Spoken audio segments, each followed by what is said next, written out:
In the news tonight, classes disrupted at Princess Margaret. Plans to relocate Wesley Hall students amidst concerns for one of its temporary locations. Venezuela denies the country is a major hub for drug trafficking. And in sports, the Windies take a 3-2 lead over Sri Lanka in their Youth ODI Series. Broadcasting from our studios in the Pine St. Michael, this is CBC NewsNight, starting now.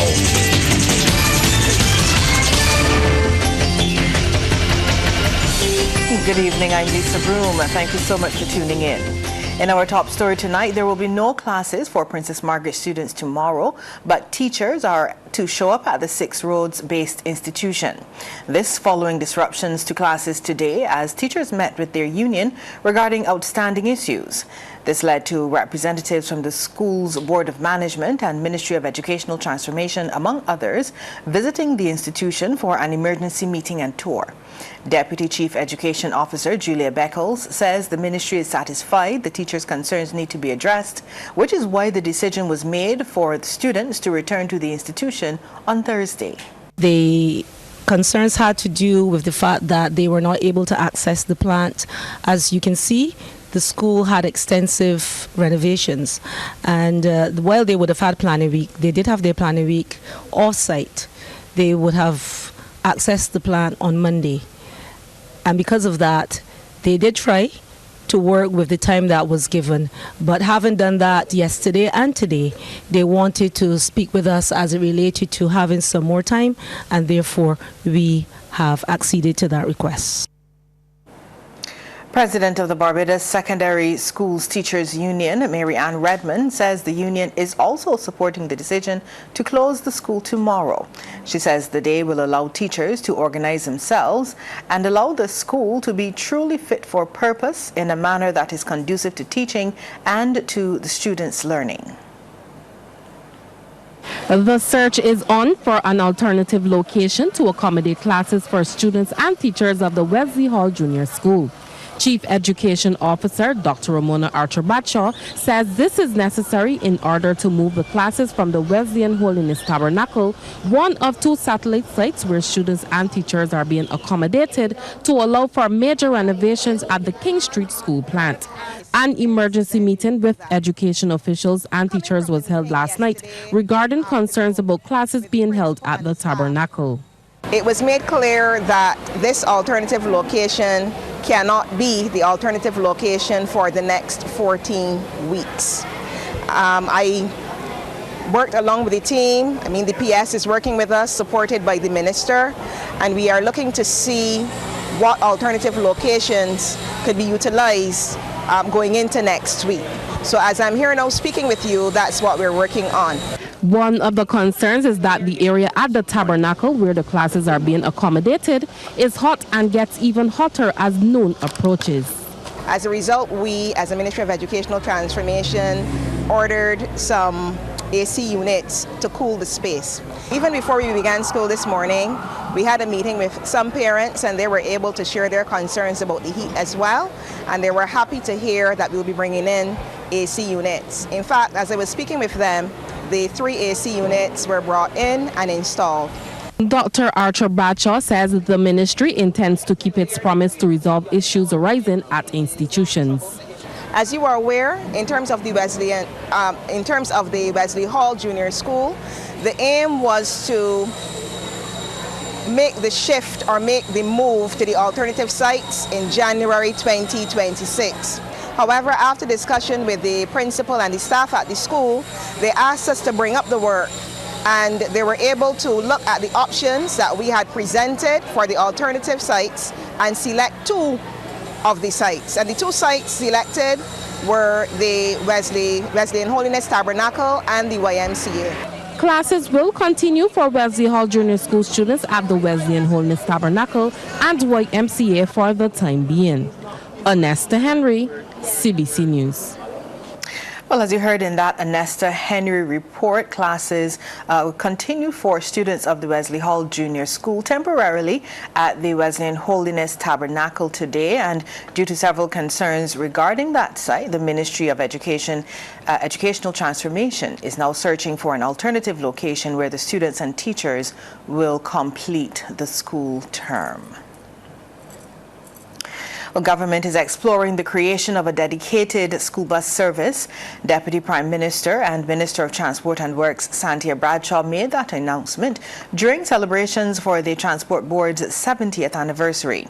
She said the move would free up more buses for the public while ensuring school children have a reliable service. So if it is going to require us as a government to dedicate resources specifically to being able to move our children, while at the same time being able to have the increased capacity to move people, to allow people to make better decisions in terms of putting down their car and being able to take a reliable transportation system, then that is what we are going to do. Meantime, Minister Bradshaw is urging Barbadians to show greater respect to Transport Board drivers and staff. She reminded commuters that bus drivers work under tough conditions every day to keep the country moving. To the public, I want to urge you, the traveling public and your commuters, to respect the drivers, to respect the staff of the Transport Board. Because it is not easy driving those buses in the hot sun.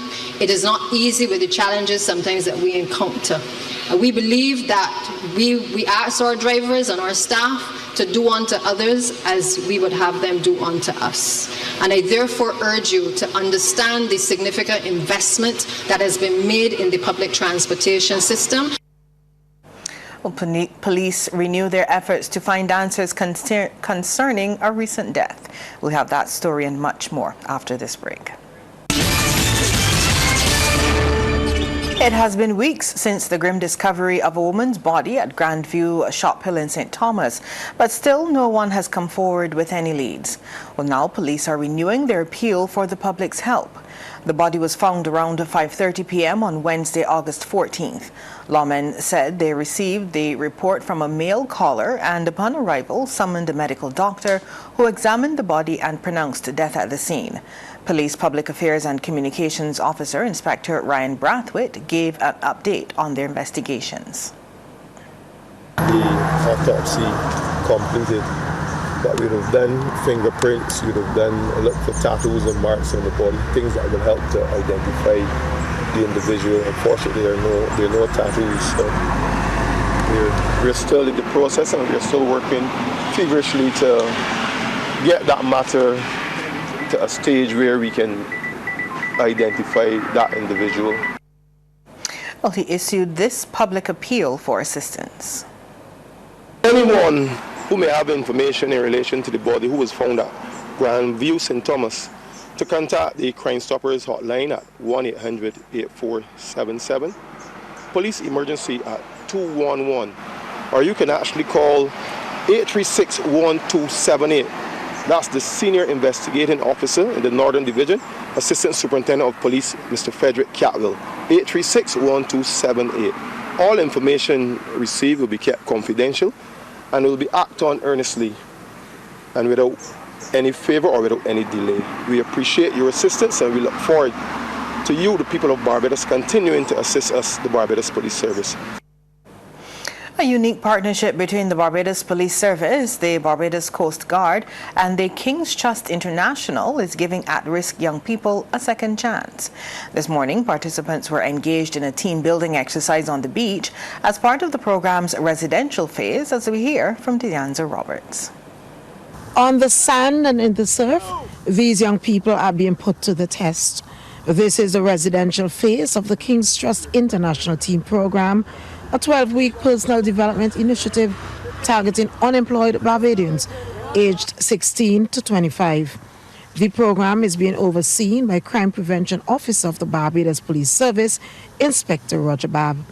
This is the third day of the residential component, and the participants are here at Brandon's Beach going through some drills in relation to amphibious activities, life-saving, team building activities, so as to help themselves in the event of a disaster or something, to be able to use the skills and put them to good use in terms of helping themselves and helping others. Inspector Bab says it is a life-changing program for many youth, especially if they are seeking skills and also work. This is important because we at the Community Relations Department believe that if we reach out to the young persons in our society and help them develop themselves to the point where they can find employment and probably go back to school or become an apprentice or a volunteer, we believe that that is a step in the right direction to help them avoid being involved in crime. Right. The King's Trust International Program continues over the next 10 weeks with community projects and work placements. Then we have week 3, we have community project, and that spans down to week 5 and to week 6, so that the participants can plan some community activity, raise funds to do that activity, and then the project is handed over to whoever is responsible for the own the project, so to speak. Maybe a school or some entity. Then you have Team Challenge, where they go into the community and help do some community work, and most of it is usually done with the Salvation Army. Then after that you have work placement, where we place them at a private institution or maybe government if the situation arises, and they work for 2 weeks. The program was first launched in Barbados in 2016, making the Barbados Police Service the first delivery partner outside England and Wales. Since then, more than 700 young people have benefited. Deanza Roberts, CBC News. The Queen Elizabeth Hospital has partnered with Sol Barbados on a fundraising initiative to purchase life-saving equipment for its emergency department. Through the campaign, Sol is aiming to raise $100,000 to help the hospital acquire arterial blood gas machines, critical in diagnosing and treating patients with severe conditions. Acting Chief Executive Officer of the QEH, Dr. Christine Greenidge, says the initiative will improve patient outcomes and allow staff to provide more timely and efficient care.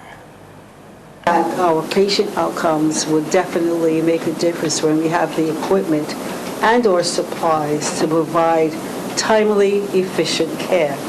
And secondly, it helps our staff to be able to navigate these equipment to ensure that the patients receive not only quality care, but the desired outcomes of any encounter within the Queen Elizabeth Hospital.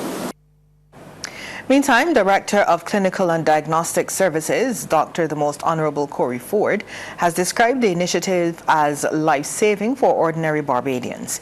He explained the machines are essential in emergency care.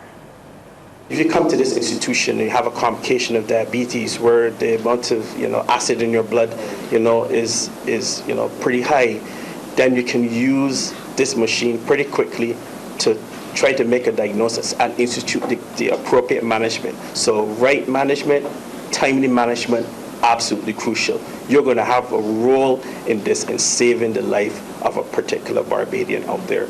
It may be even yourself, who knows?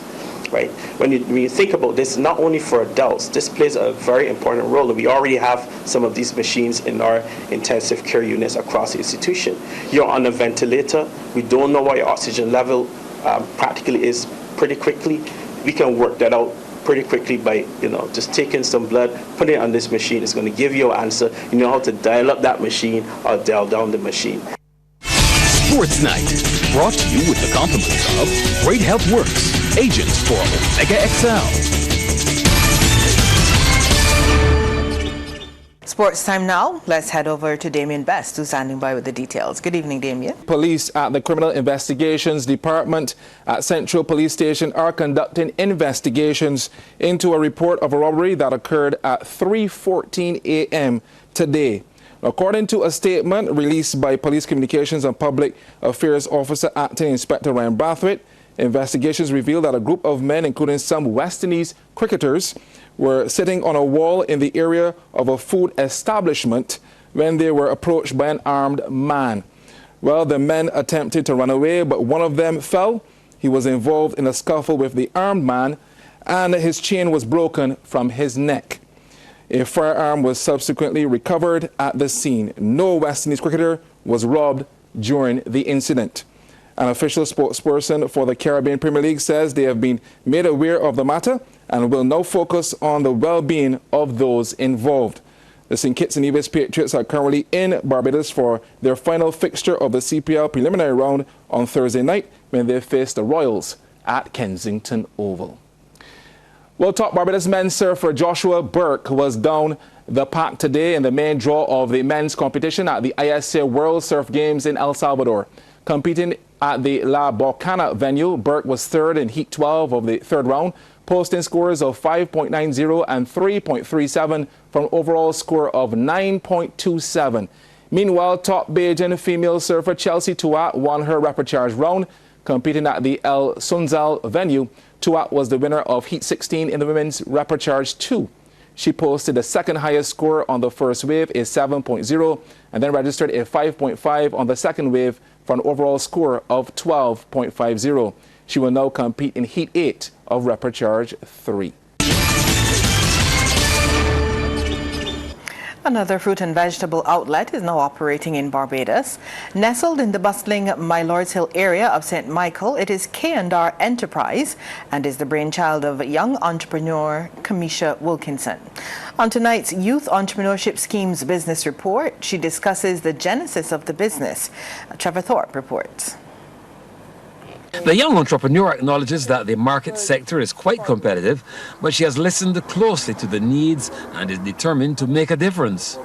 She's encouraged by the positive response from the public, despite its still early days for the business. Okay, I'm bringing quality produce at affordable prices to the consumers, you know, because we ain't trying to kill the market or make things too expensive. So I'm trying to keep my prices at very, very reasonable prices that the customers can feel comfortable and I can feel comfortable. Admitting she comes from a business-oriented background, Ms. Wilkinson says much has been planned for September to mark their arrival in the local market. I decided to do a sale on Fridays and Saturdays, probably for the month of September, that consumers could come and purchase produce at wholesale prices instead of retail prices, so they could get a little ease in the pocket for the month of September. A cohort of the Youth Entrepreneurship Scheme, Ms. Wilkinson says the YES program gave her the inspiration to get into business, and she gave details. I started this business with them, and this is what I was doing with them and what's not, and as I said before, they really help in helping me understanding what it takes to actually be a business owner and how to actually run a business properly. With assistance from her stepfather, the young entrepreneur says her outlet is stocked heavily with produce from the local farms. My stepdad, he has his own land and he does do the farming and I just do mainly the selling. So we go in hand to hand. And I love to support my local farmers. I just support my local farmers from Christchurch. I go to St. Philip. I go in the country, St. Joseph. I even go down St. Lucie like 3 times a week. I love to deal with it. I just try to push more local. The only way I will really go to import is if they have the produce that I'm looking for scarce at the point of time, and the only way to get it if I do import. But other than that, I just really push for do local. I love to support my local farmers. And Ms. Wilkinson says a development plan is already in place. So after doing our renovations and stuff, I plan to expand, whereas you can also come, you could get meat products, you could get chicken wings, you could do pigtails, saltfish, you get whole chicken quarters, you get pork chops, you know, different kinds of meat. And we're also going to also have available, we're going to like some canned stuff, and we could get some toiletries. We are going to do some of everything. A one-stop shop is what the YES cohort says is coming for the new enterprise. Trevor Thorpe for the YES Business Report. Sports Night, brought to you with the compliments of Great Health Works, agents for Omega XL. Let's head back over to Damien for the second half in sports. Damien? Yeah, thanks, Lisa. As promised, the Barbados Amateur Bodybuilding and Fitness Federation National Championships were contested over the weekend at the Wildy Gymnasium. Here's a look at some of the winners. Ladies take the spotlight first up. The Masters Women Bikini section, only 3 entries. Trudy-Ann Bavell first from left of screen. Teresa Bushell and Kim Brathwaite, the other 2. Third went to Brathwaite. The first thing that caught your eyes was that pink bikini under the lights. In terms of detail, she had shapely deltoids, balance on point, just needed a hint more firmness in the glutes to sway the judges. Bushell of ABC Fitness Studio had great stage presence, skin tone and hair put pressure on the eventual winner. That petite waist gave the audience the Barbie doll effect. Must have been very tight on points with that performance. Well, representing body shapers, Trudy-Ann Bavell dazzled in 2 sections. The Masters Women Bikini over 35 years old and the Bikini Fitness sections. Wearing the shimmering red, the aesthetics were eye-catching, to say the least. Careful attention was also placed on proportion, defined calves and hamstrings into glutes. The balance was there. Well done. The ladies' bikini tall class over 169 centimeters now. Bushell was back in the mix this time with 1 challenger for company, Jalicia Nightingale of Formula Body Tuning Center. You had to focus really hard to see the separation in physical appearance. The thighs of Nightingale had a little definition.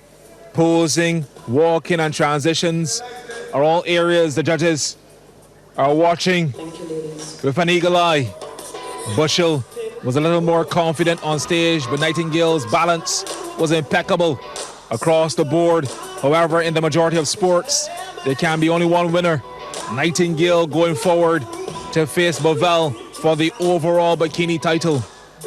In the big showdown now, only fine margins here. Bavell operating assured of her projected success on the night. Nightingale hitting the walk with consummate ease.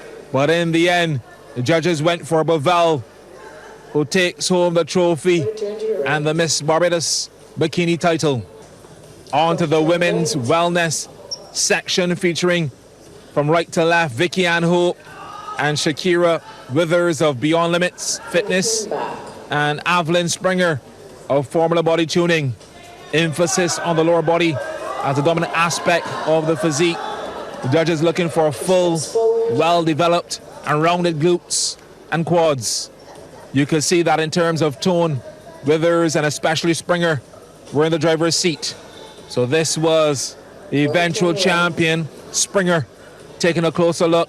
6-pack in place, shapely deltoids, calves, and that hourglass shape, demonstrating the balance between the upper and the lower body. Let's turn our attention then to the men's physique section. 5 entries. Competitors are judged on muscle definition and conditioning, but not to the extreme of bodybuilding. In essence, you must have that beach body. The top 2, Julian Belgrave of Valley Fitness Zone, turned up the heat. No stranger to the stage. Developed biceps and triceps, his trademark. But Hakeem Noel looks stellar with chiseled abdominals, full pectorals, wide shoulders and lats tapering to a narrow waist. That is your Mr. Barbados men's physique champion. Fast forward to the overall bodybuilding crown now. 5 of the class winners flexing for the title of Mr. Barbados. Third was Tennyson Gill of Formula Body Tuning Fitness Center. Second went to Sinaj Lewis of Unique Fitness. And this is the man from Formula Body Tuning that sealed the deal. Shaquille Levine, sliced in the thighs with a samurai sword. The front lat spread, reminiscent of the Superman logo. And the back double bicep was the icing on the cake. Ladies and gentlemen, your Mr. Barbados bodybuilding champion for 2025, Shaquille Levine. Congratulations to all the winners. Well, friends, family, the entertainment fraternity and hundreds of Barbadians bade farewell today to popular CBC radio announcer and DJ Kurt Hines, better known as King Scorpion. Deanza Roberts reports on the funeral service at the St. George Parish Church. DJ King Scorpion made his final appearance today, laid to rest in a transparent red-trimmed coffin with his headphones beside him. His favorite color red filled the church, a reflection of the passion and energy he carried through life.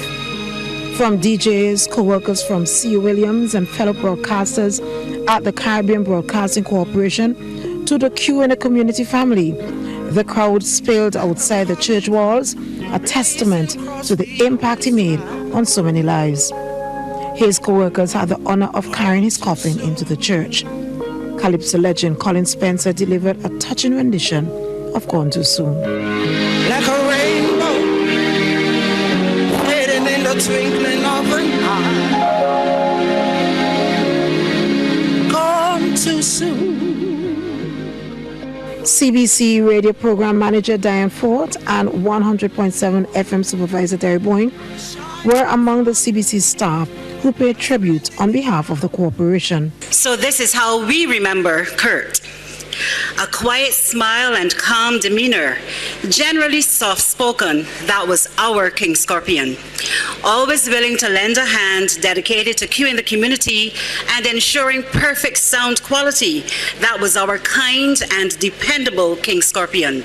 When he entered and won a DJ competition, he attributes of a king: authenticity, integrity, wisdom, decisive action, moral compass, and protective instincts were all embodied in Kurt Hines across every aspect of his life. His sister, Rosalind Hines Goodridge, delivering the eulogy, struggled to hold back tears as she recalled his love for nature and kindness. His kindness, dedication, and quiet strength left a lasting impression on everyone fortunate enough to know him. Our brother enjoyed being around people, not for the attention, but for the pure joy of sharing life and laughter. In his tribute, Senator the Reverend Canon Dr. John Rogers called DJ Scorpion the glue, a man who not only lit up the airwaves, but left lives better wherever he went. He reminded the congregation of Scorpion's familiar sign-off, "Get up good." In encountering DJ Scorpion, in just his words, in reaching out to us, in his message of hope that is written on his coffin, just get up good. A reminder to us that all he wanted from us was the best in our lives.